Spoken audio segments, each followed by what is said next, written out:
Set ఉన్నాయి sir. So వీటి areas external slide number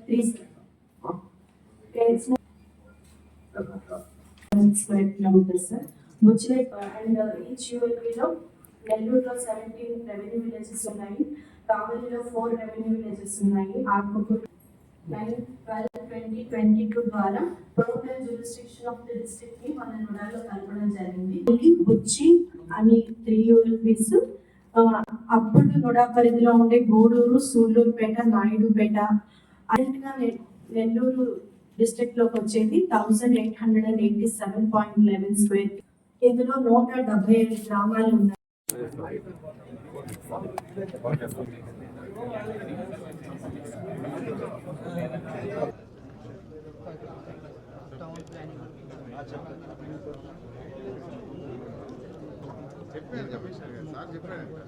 చెప్పారు సార్ మన 10 రోజులు టైం ప్రతి ఒక్కరు అక్కడ అనుకునేటట్టుగా కొంత ఏరియా ఇవ్వండి, మిగతా స్టాక్ పేరు నుడా పరిధిలో ఉండే శాసనసభ్యులతో ఈరోజు నుడా చైర్మన్ శ్రీనివాసరెడ్డి మరియు శాసనసభ్యులతో డిస్కస్ చేయడం జరిగింది. గత ప్రభుత్వం చేసిన అనేక అవకతవకలు అంటే రాష్ట్ర ఆర్థిక వ్యవస్థని స్పాయిల్ చేయటమే కాదు, 10 లక్షల కోట్లు అప్పు చేయటమే కాదు, ఇటు అర్బన్ అథారిటీస్ని కూడా మొత్తం నిర్ణయం చేశారు. అటు కావల్లో ఒక లేఅవుట్ తీసుకుంటే అక్కడ అదే ఇప్పుడు యాక్చువల్గా వాళ్ళందరూ విజిలెన్స్ ఎంక్వైరీ ఏమని అటు కావలి ఎమ్మెల్యే, కందుకూరు ఎమ్మెల్యే మరియు నెల్లూరు రూరల్ ఎమ్మెల్యే కావచ్చు, సర్వేపల్లి ఎమ్మెల్యే గారు కూడా ఇమీడియట్గా వేయండి అంటే వెంటనే సెక్రటరీ గారితో కూడా మాట్లాడటం జరిగింది.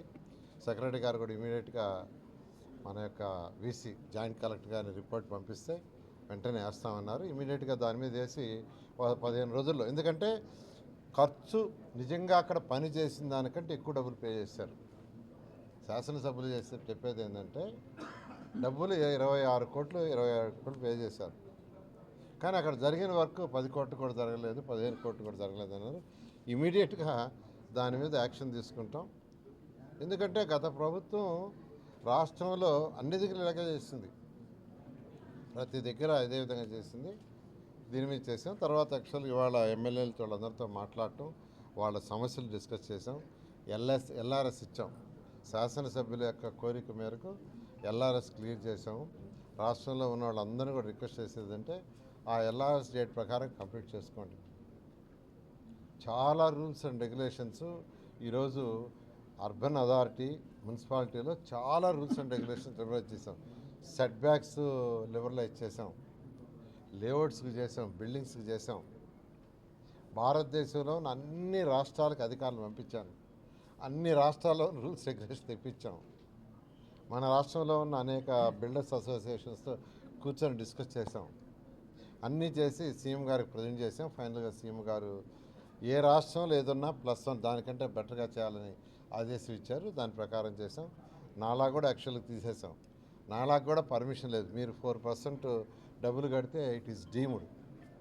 అట్లని అడ్డదిడ్డాలుగా చేస్తే కుదరదు. ఎందుకంటే ఏదైతే ప్రభుత్వ స్థలాలు కావచ్చు, అదేవిధంగా రివర్ కోర్స్ కావచ్చు, చెరువులు కావచ్చు, పార్కులు కావచ్చు, ప్రత్యేకంగా చంద్రమోహన్ రెడ్డి మీటింగ్లో కూర్చుంటే మీటింగ్ అయిన దాంట్లో సగం సేపు మాట్లాడింది ఏంటంటే ఒకటే, ఏదైతే 10% లేఅవుట్లో వదలాలో పిల్లలు ఆడుకోవడానికి కానీ లేదా ఏదైనా యాక్టివిటీస్ కానీ గ్రీన్ అండ్ బ్లూకి ఎవరు లేఅవుట్ వేసినా 10% వదలా. ఆ 10% విషయంలో మాత్రం చాలా మీరు నిక్కచ్చిగా ఉండాలా.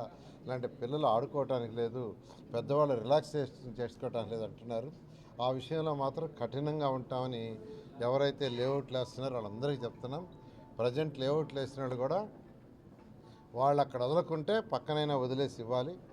ఆ విధంగా దాని విషయంలో మాత్రం ఎటువంటి కాంప్రమైజ్ ఉండదు, నేను అందరికీ క్లియర్గా చెప్తున్నాను. అదేవిధంగా మన కలెక్టర్ గారు, జేసీ గారు ఇలా అధికారులతో కూడా టోటల్గా డిస్కస్ చేసాం. ఎక్కడ ఎల్ఆర్ఎస్లో ఎక్కడ ఏ కాన్స్టిట్యున్సీలో డబ్బులు వస్తే ఆ కాన్స్టిట్యున్సీకే మా డెవలప్మెంట్కి వదిలేయండి అన్నారు. దానికే వదిలేస్తున్నాం.